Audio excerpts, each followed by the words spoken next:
In the early 1830s, the church gathered thousands of saints to Missouri, anticipating the building of a holy city. Settlements were established hoping to peacefully live out the principles of the restored gospel, where every man could seek the interests of his neighbor, doing all things with an eye single toward the glory of God. The early saints often met fierce resistance and animus from many who were intolerant of the Restoration faith. Over the course of several years, the saints struggled to locate an area where they could worship freely. Time and again, they tried to build Zion, where they could serve God and live in peace, yet repeatedly they saw their hopes were dashed.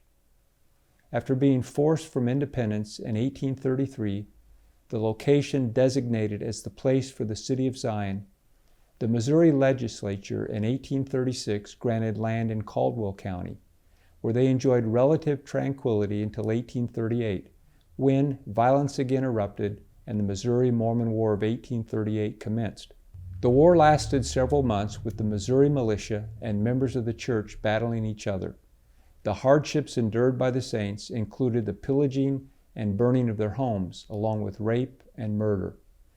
Then on October 27, 1838, Governor Lilburn Boggs issued an executive order declaring, "The Mormons must be treated as enemies and must be exterminated or driven from the state if necessary for the public peace."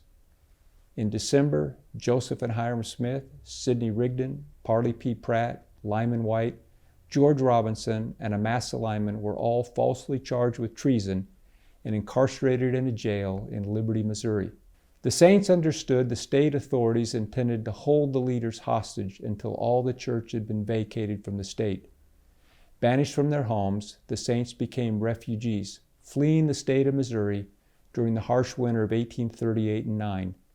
For hundreds of miles, the saints began their own trail of tears, as strangers and pilgrims seeking safe haven. By God's providence, the saints found relief and comfort from the residents of Quincy, Illinois, as they provided food, shelter, and the necessities of life. This story of the expulsion from Missouri and the benevolence of these fair citizens of Quincy, Illinois, is a heart-rending history of nearly 6,000 members of the church finding asylum from a small community of 1,500 people on the banks of the Mississippi. It is both a sensitive and highly moving story of those who've gone on before us, reminding us of the price that was paid that we might be privileged to have this precious, everlasting gospel.